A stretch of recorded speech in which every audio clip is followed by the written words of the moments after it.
Naglabas ng mga dokumento si Senator Joel Villanueva bilang patunay na wala siyang anumang kaso sa Ombudsman.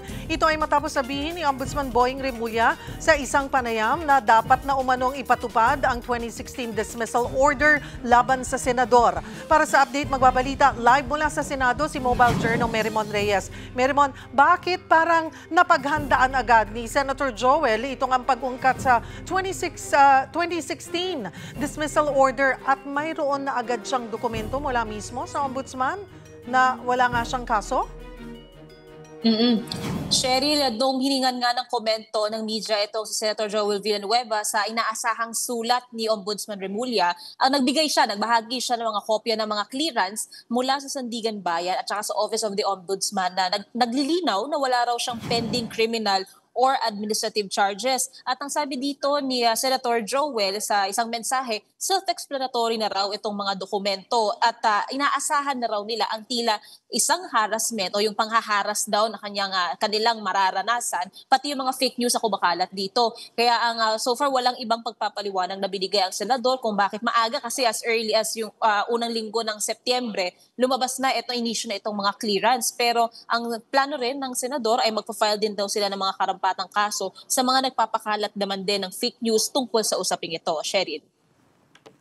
Sinabi ni Ombudsman Remulla na susulat siya kay Senate President Tito Soto para hilingin ang dismissal ni Senator Villanueva. Mayroon na bang pahayag si SP Soto kung may posibilidad na sundin nila ito?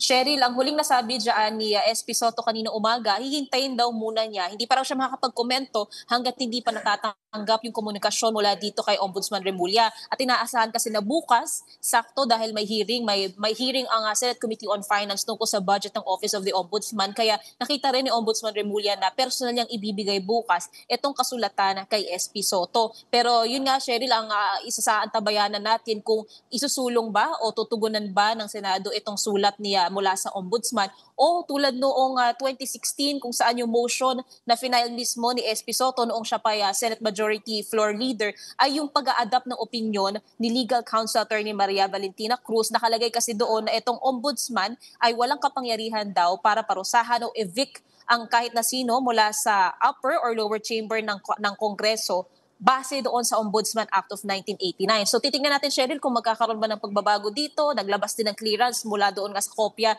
ni Senator Joel ang Office of the Ombudsman at Sandigan Bayan na wala raw pending na mga criminal or administrative charges itong senador. So titingnan natin bukas, Cheryl, kung ano ang maging tugon ng Senado o kaya naman ng Ethics Committee kung paano nila sasagutin o tutugunin ang sulat. Cheryl.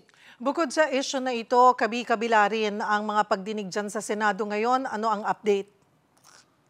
Cheryl, sa ngayon, mga nakasalang dito ang Department of Energy. Meron din pagdating naman doon sa Senate Committee on Labor, yung Anti-Wage Theft Prevention Act, yun yung mga ilan sa mga nakasalang ngayon. So far, bukas naman ang inaasahan ay yung pagsalang naman Office of the Ombudsman tungkol sa kanilang budget. And then pagpatak, Cheryl, ng November 9, babalik na ang plenary sessions. So ang inaasahan naman natin doon yung plenary budget deliberations. And then around third week ng November hanggang early week naman ng December, yung BICAM ang inaasahan tungkol naman doon sa 2026 national budget. At ang nasabi dito ni Finance Committee Chairman Senator Sherwin Gatchalian, plano nila, hopefully daw na makaya na bago ang araw ng Pasko, nalinis na raw, narepaso na raw, at napirmahan na ang panukalang pondo nang wala na raw makikwestyong anomalya. Cheryl.